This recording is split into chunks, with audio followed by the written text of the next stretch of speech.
All right, this is exciting stuff. I mean, I've only been waiting 20 minutes for you. That's funny. But you look beautiful. I went and got my makeup and hair done professionally. Well, you come home at 10 a.m. and you're like, you ready to shoot? Because you worked from, 7 to 10, had a break, going back, and I'm just sitting there, face not even washed. Yeah, but I like showing you up on our first episode back. He's got, legit makeup on. Yeah. You look beautiful. This is what I need to do every single time so I can keep up with you. But yeah, it was a crazy day. This doesn't happen very often, but I was the first, I did an entire episode, but I was in one set. Yeah. So I had 6 or 7 scenes. Mm-hmm. And then I went to another set, which was right next to it. That and did another 4 often. or 5. No, so I think I did 10 to 12 scenes. I don't know, probably 15 to 16 pages, but it was all right first up. Right. And then I'm not up until item 68 and 69, which is at the end of the day today. Mm-hmm. And we're going to block around 1:30, but we... Well, Chandler actually asked. I sometimes I'm just like, I'm going to ask, but I don't like to ask the favors. He had the kahunas to ask. He had the kahunas, so he asked the stage manager to ask the director. He's like, can we just know our blocking now instead of having to show up at 1:30 for the 2 scenes? And they were like, yeah, that's cool. So now I don't have to go back till 2:30. So I get time to come home, film our first podcast, yeah. That's been my morning. What have you been doing since I've been gone? Oh man, lots of work, lots of writing this morning. I love working when you're gone, and by working I mean writing because it's my quiet time to myself with the zero interruptions. Yeah. Well, I've always got something to say. Always. So I was doing a lot of that, a lot of editing. I was picking some outfits and some looks for some upcoming stuff. Like what stuff? I was saying the photos that we do. Oh, okay. But we have a lot going on this weekend. We kind do. Of exciting stuff. We do. We're going to go to Harry Potter Land. Yeah. And we have a lot of amazing fans coming from all across the country. All across. Even from Malaysia. Can't wait to meet you. Shout out Zuhara. Yeah. So it's going to be really exciting. So we have a lot of people coming in. Eric Martzoff's going to grab some brunch with us. Yes. And then we're going to go spend a day at Universal. I'm so excited. I am too. With the weather. But it only rains once every year, and it's supposed to rain Saturday. I think it's a 30 or 40% chance. And it depends on what time of the day and if it's going to be light. We might have to get those clear rain ponchos. Have you ever worn those? Yeah, I'm not gonna. Because I'll be wearing those. I don't think it'll be. I don't think it'll be an issue. I don't either. And it's also warm. That's true. When it's wet and cold. That's a mess. That's when it's an issue. But if it's just a little drizzle. 68. Hey, Ben. Hey. Leave that foot alone. He has alone. been licking lately. Hey, buddy. It's. I can see in the background, and I'm trying to focus. Oh no. And we'll see if he gets used to being here in the new studio.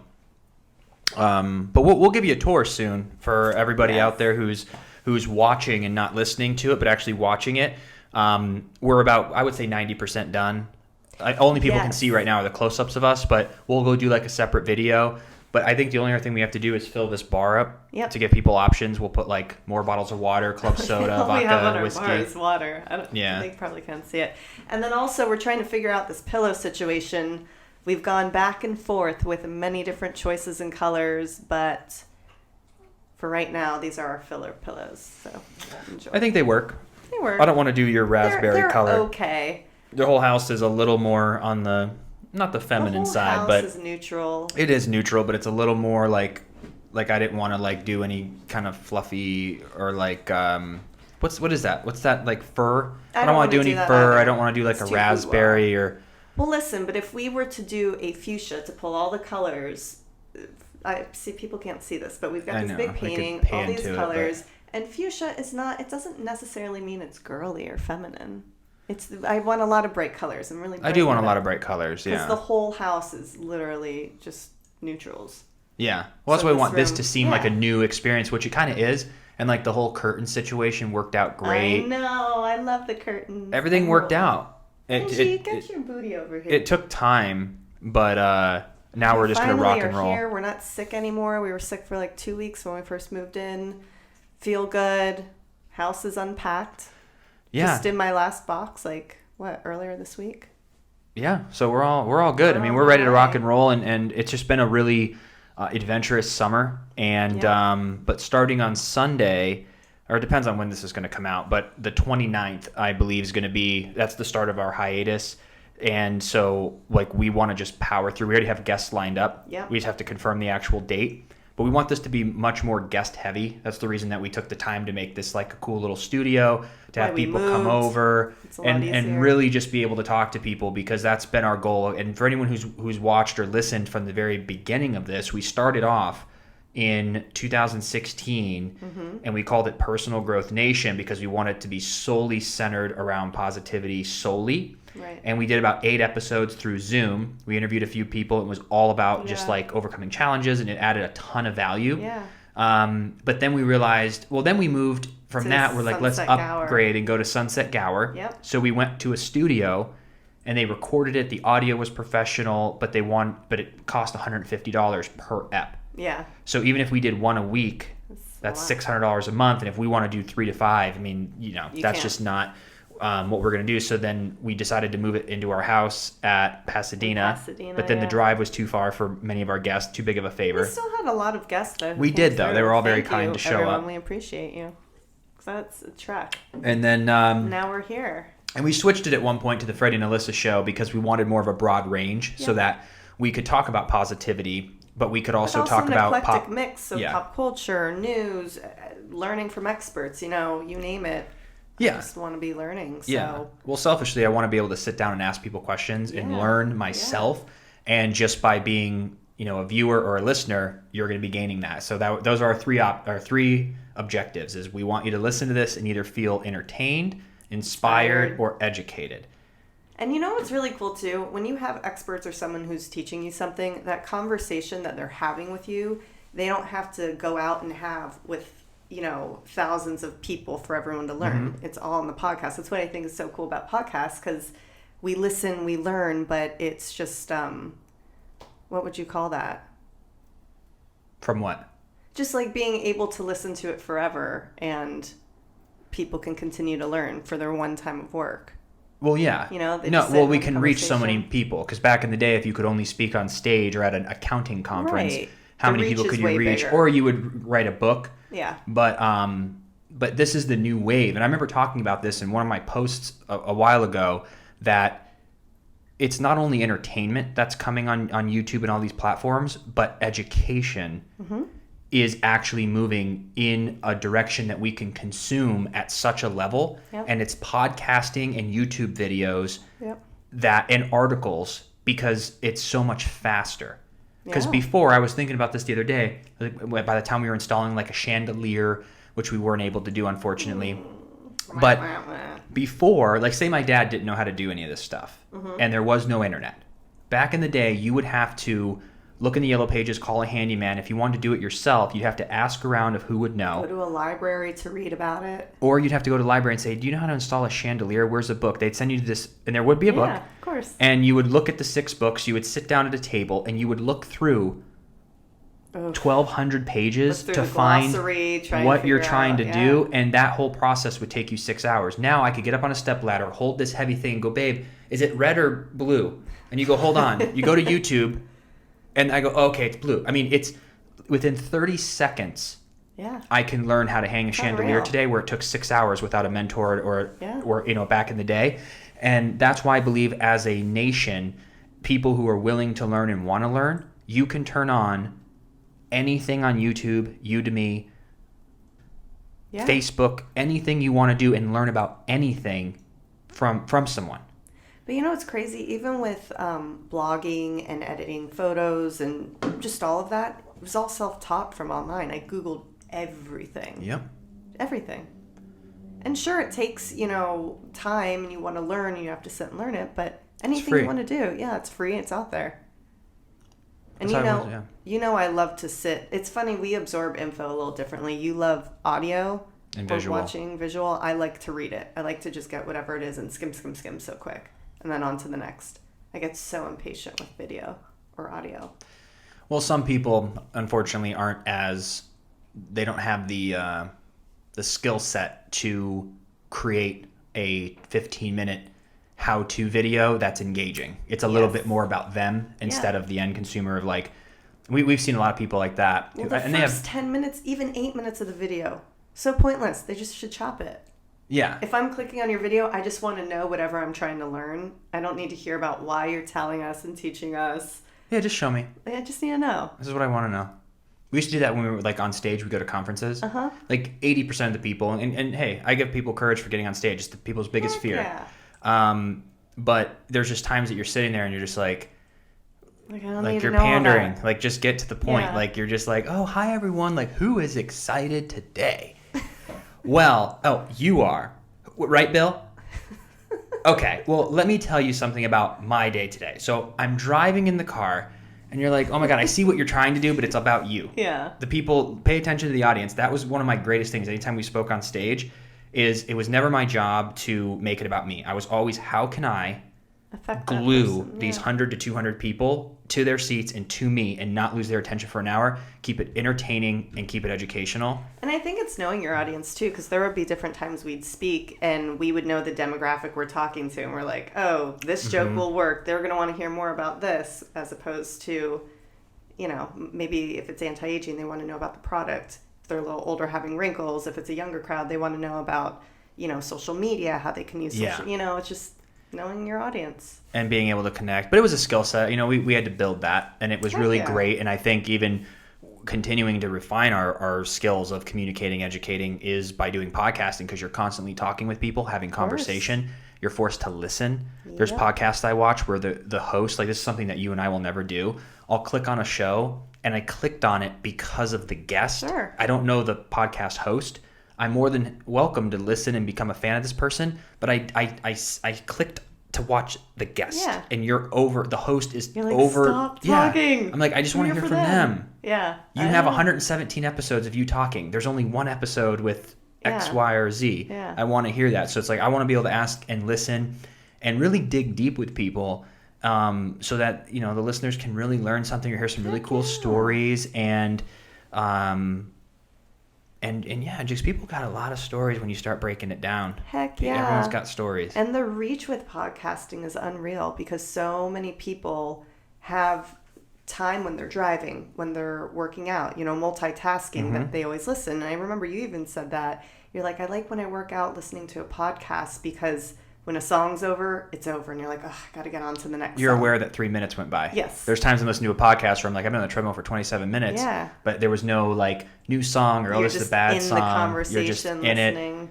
it. And, but yeah, I've just been like obsessed. You spend so 3 to 4 hours a day listening to podcasts, watching if I'm able to sit and watch it, just to learn. But I just know so much now because of that's podcasting. What I was going to say, though. The knowledge you've gained in the conversations we have and the things you teach me because you've listened to podcasts, it's unreal. It's night and day. Even think about like when we first met. The knowledge we had then compared to everything we've done and absorbed, and I mean just life experience in general. But it's really cool with podcasting. You can grow intentionally and do it on your own terms. I kind of, you know, the thing I'm interested in that you brought up, being younger, is, you know, some people say, oh, well, you were young. Like that was the time to do all that. Right. I think that's just kind of a good way to look at it. But also, is there a way to be able to educate and in an entertaining way, and where like a 19-year-old me would have seen something and or saw someone online or met someone that would say, listen, have fun, you're young. But these are also the prime, but don't mess not up. Prime of your life, but like a really good chunk of your life. Like, don't mess up, but also don't waste so much time. Yeah. Like from 2009 to like 2013, those 4 years was just 100% fun with like mini auditions. And yeah, I booked work and stuff, but there was so much time wasted. And I'm not like dwelling or regretting it, but we just didn't value our time. And we didn't think of forward thinking. Learn knowledge versus applied knowledge, where I think sometimes you really have to experience something to learn it. Like someone can sit and you can read in a book, or hear from a mentor, trust me, these years are everything. But until you actually go through it, like now that we're in our early 30s, we've lived it and we're like, wow, we're still young. Like, let's rock it out because we've seen all this time go by. We've gone through so much. But when you're that age, when you're in your early 20s, you just got out of high school, college maybe, you're young and vibrant and ignorance is bliss. That has never been more true. You know? There was just I just wasn't worried about anything. As long as you had some money in your bank account and you had friends. That's all that mattered. It was really the only how do I ever put that? I said that once before. I forget what I said. It's like the only equity you had in your life was your friendships before you have a career, before you have influence, before you have children, before you have anything. The only source of equity you have in your life is your circle of friends. Yeah. And those were the most important. But then when you get older and you start having your own career, your own relationship, you start understanding, then you start going, well, I don't need all of these friends that aren't on the same page. Yeah. You know what I mean? Like, it was people there for, what was the whole thing? Like a reason, a season, or a lifetime? Yeah. So there's a lot of people that you kind of hung around where you're just like, they're kind of like wishy-washy, but you enjoyed them. Yeah. But then as you get older, you just go, oh, like, we're just going in different directions. I wish them well. Yeah. But I'm going to go do this thing. You go do you. Maybe we'll meet in the future. And I don't have any animosity towards anybody. No. Like, we've had a really good, like, just life in general. A lot of people have come and gone, but I have no beef with anybody. Like, everybody's like super chill, and I wish them well, and that's a really good like energy to have. And I'm happy for my friends that are doing well, and of course. So that's really good. But we used just to waste time. Like, I feel like a day was, you'd wake up, you'd work out, which was important, and then you might have an audition, and then at 1:00 it's like, well, hey, we're all going to be at the pool. Yep. So then we go sit at the pool from 1 to 4. That's a waste of 3 hours. And then at 4, we're like, well, let's go get some lunch. So we go to Panera Bread. We sit there till 6. Then it's like, well, let's all go relax. We're going out later. So then you go home from 6 to 8. Then at 8:00, like, a friend would say, hey, can you help me move this couch? Or take me to the airport. And then from 8 to 9, you would take someone to the airport. Then you would meet back at a friend's house at 11 and go out. Like, literally from 1 to 1 in the morning. I'm so old. Was a waste of time. Yeah. But you're young. Why weren't we putting out stuff on YouTube? Why weren't we practicing audition every day? Why weren't we reading a book on acting every day? Like, we weren't doing the daily to get to the goal. No. The thing that helped me is I just happened to be that look in 2006 to 2010. Yeah. My look was in, and I was able to audition 500 times. The average actor who comes out here now in 4 years will audition 30 times. So different. And that's why if you're pursuing anything in entertainment, you have to be online. You have to be building your social media, your social presence, your YouTube.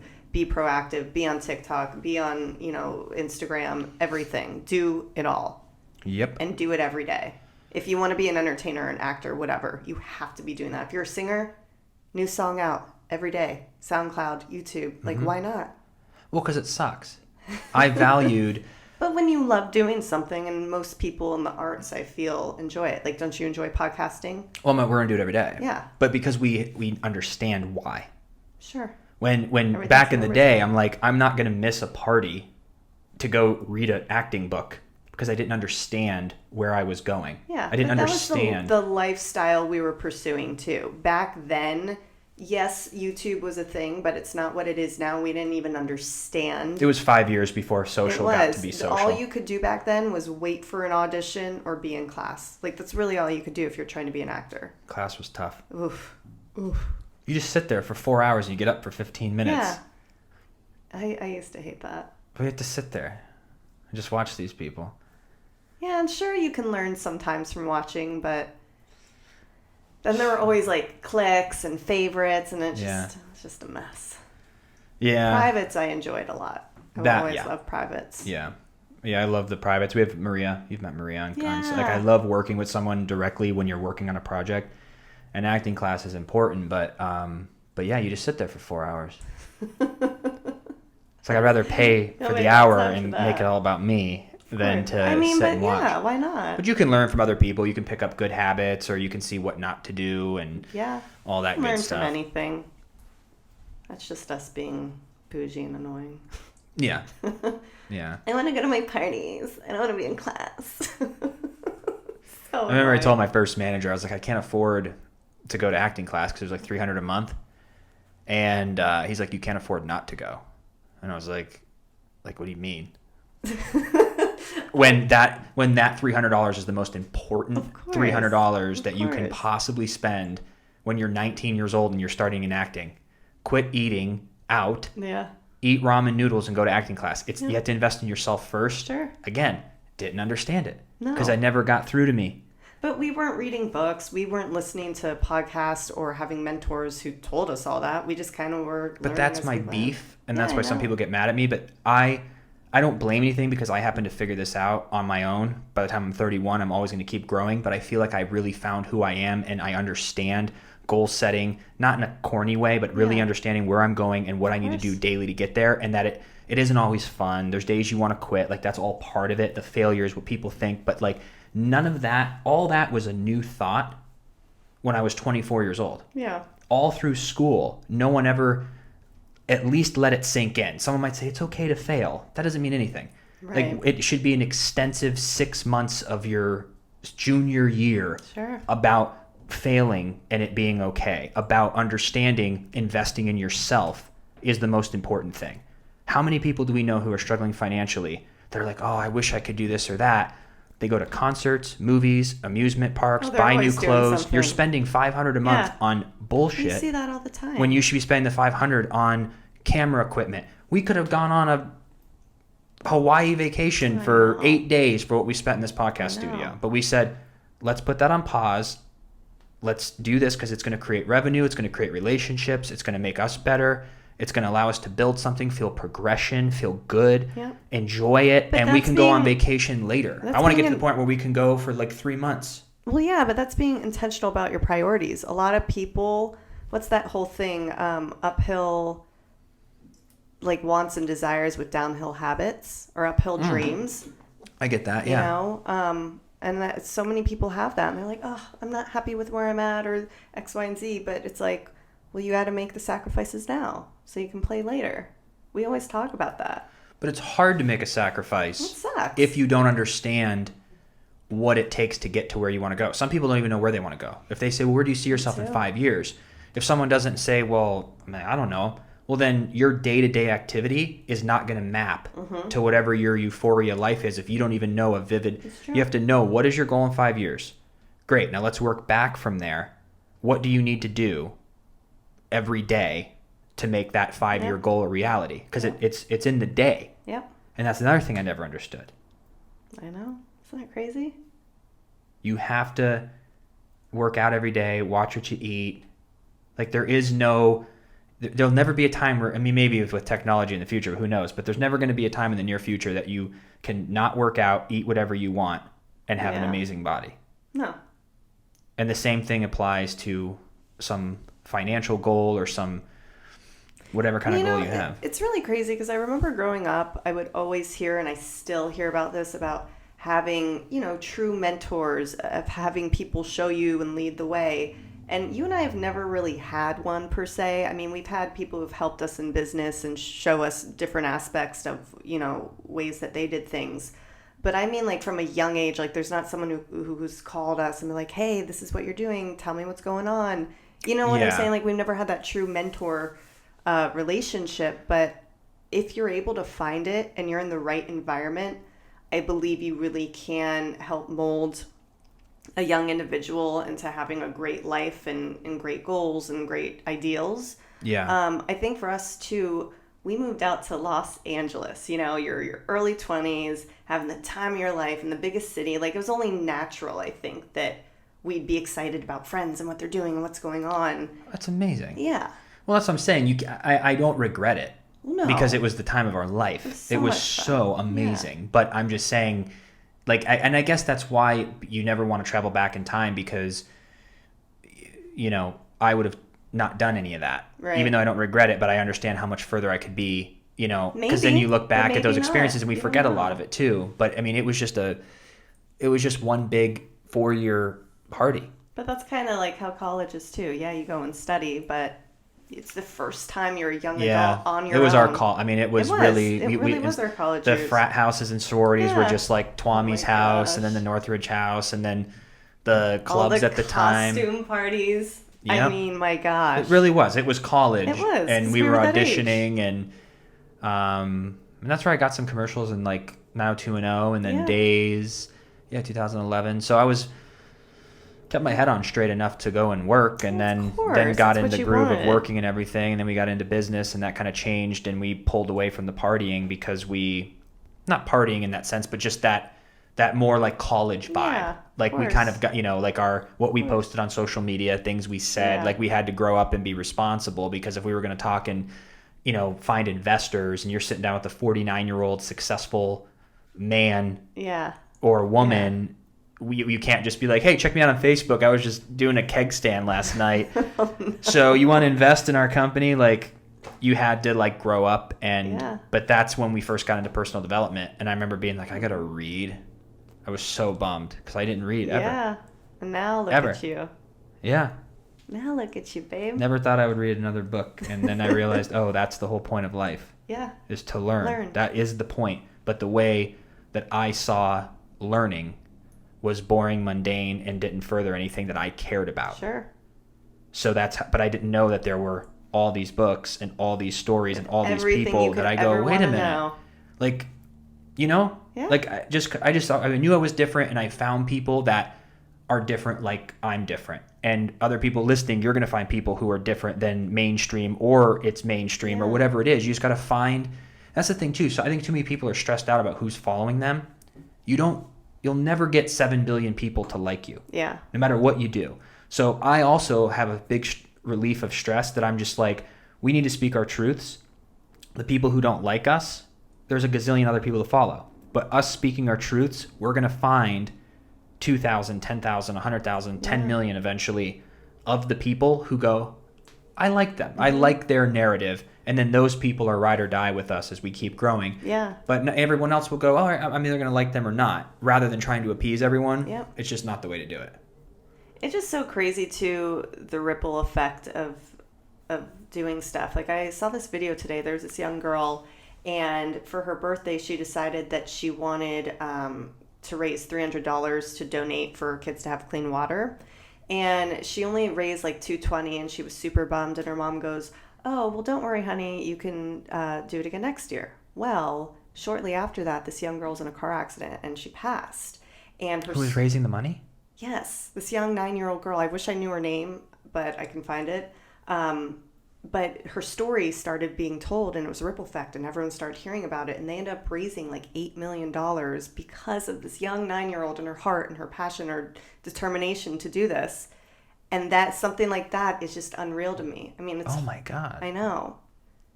So like, you really can make a difference. You really can reach people eventually. You just never know how it's going to happen. I mean, obviously that was a traumatic, horrible way for it to happen. But now, because she had the bravery to stand up and do something that mattered to her, like because like it was almost like in that tragedy, something incredible came from it. Yep. Where, if she wouldn't have stood up and said anything, and that would have happened, it would have been just as tragic. Of course. But there wasn't any ripple effect in a positive way to look at it. Of course. That's really sad. I know. Why is it weird that you feel different about kids? Because they haven't been able to. But everyone's a human, but you still feel just devastated. Yeah.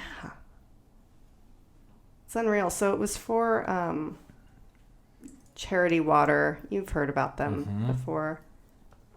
Rachel Beckwith was her name. Rachel Beckwith. Yeah. Her name. Who's the CEO the guy of Charity Water? Let's see. Because I remember I believe it's that company that he created a way, a system in the charity world that I'm obsessed with. So when we start a charity in the future, I want to do what he does. I think this is the same company. Scott Harrison? He's that guy that was like a promoter or club guy. No, I don't know. And then he stopped. But it was. I think it was that. We'll double check later. I know it is. Essentially, what they do is he finds like 25 or 100 wealthy donors, and he asks them for a monthly check, and that funds the actual charity.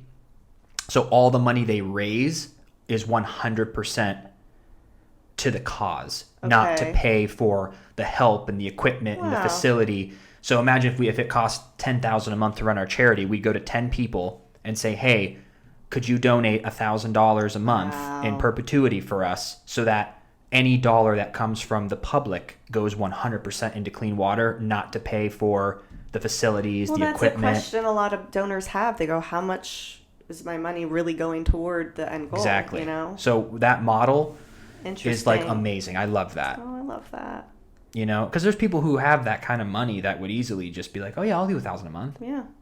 And 10 people cover that whole entire thing, and then you can really just spend the time on raising money around the world, and every single penny goes towards the cause. Yep. I like that. That's amazing. I think it is Scott Harrison with Charity Water, and that's great too, because if they raised $8 million because of this, it's 100% to the charity.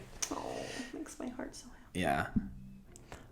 But we're gonna wrap this up. I love how we sat down. You're like, what do you want to talk about? I'm like, I don't know. Let's just like chit chat. But I kind of like it. Yeah. I like having more of a conversation. I love how we're evolving and just kind of like shooting the shit, just talking like kind of things we talk about over coffee. Yeah. And then for anyone who's watching or listening, drop a comment of who you'd like to see on as a guest. Yes. Because we have a list of almost 70 people. Yeah. We've already got a bunch confirmed. And we're going to start with the people that we are friends with that we can just ask, and you know, the scheduling lines up, they'll come on.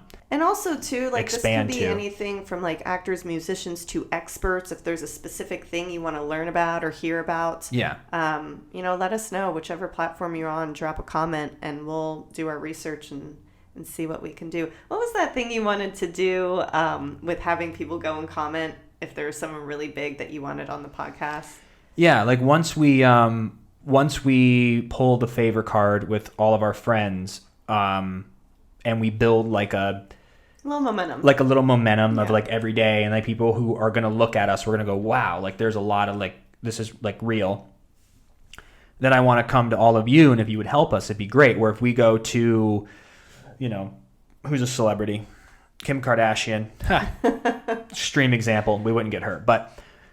If Kim Kardashian posts in the future, we could. Yeah. I don't know if she'll come to our condo in Studio City, but we would wait for her to post a picture on Instagram, and then I would go and comment, because as a blue check mark, your comments go to the top. Yep. And then I would say, hey, I'm the host with my fiance, the Freddie and Alyssa show. We'd love to have you on as a guest. Then I want to come to all of you and say, hey, everyone go to Kim Kardashian's last post and comment below, be on the Freddie and Alyssa show, be on the Freddie and Alyssa show. So if we have 60 to 100 people all right in the comment section, she's going to look at it and go, what is this? And she'll at least be aware of what it is. But someone like her probably gets 30,000 comments. We're not going to be doing Kim Kardashian. The level of fame where they get like 100 to 200 comments, like even for my level, if somebody were to do that to me and 60 strangers commented about Be on the Arrowhead Water podcast, I'd go, wait a minute, what is this? I'd notice it because of the amount of comments. So when we find like celebrities or influencers who have 1,000, like 500 to 1,000 comments per post, I think we can penetrate them where they'll actually take a look at what we're wanting, and we'll make sure that they're local. And then we'll just keep building it. So we're gonna build it together. We're gonna build it for us. We're gonna build it for you. And we're going to really have an open dialogue, because I want to hear what people want to hear more about. Yep. And we eventually think we might do the call-in type show where you can call in and leave a question. Yeah. And then we can listen to it and respond to you here. So that'll be... We'll figure out a good way to do that, because I've watched a few call-in shows, and in a perfect world, someone just goes, hi, I'm Beth. I'm from Kansas. Here's my question. And if it goes like that, or they say, oh my God, I'm a fan, like that's cool too. But I've also seen them where like it's like a 15-minute phone call. And so Gary Vee does them. He's so quick. He just hangs up. I just don't know if I have that tough skin to go, all right, you're talking too much. Bye, and hang up on somebody. I'd feel terrible. But we'll figure out the best way to do that. But we have a home phone line that we have hooked up, and so it'll be really good. But welcome to the 4th edition of the Freddie and Alyssa show. 4.0, baby. And we're going to try to bring you as much as humanly possible, so that it can kind of become part of your routine on your way to work or wherever it may be, to pop on our podcast for 30, 40 minutes to an hour and just hear about, you know, we're going to do a lot of research on current topics that are happening or things you want to know about. We'll do the research and we'll look at both sides of no matter what it is, even if it's not political. And this way we can kind of be an unbiased source for all of you to hear our thoughts on current things, and be able to, you know, move the needle forward, continue to spread kindness and positivity, spread the ability to have discussions, to listen, to be compassionate, to have empathy. It's what everything is moving towards, and I'm so excited to be a part of it. And if we can just move the needle just a hair, I feel like we're doing our job. Love it. So I want to thank you all for your time. And depending on when this is being released, we're going to have another one right after it. We're going to keep them pumping out. That's right, baby. So thank you all. Did you just hear that? The mic probably picked it up. My throat did something very weird. Anywho, guys, love you much. Love you much.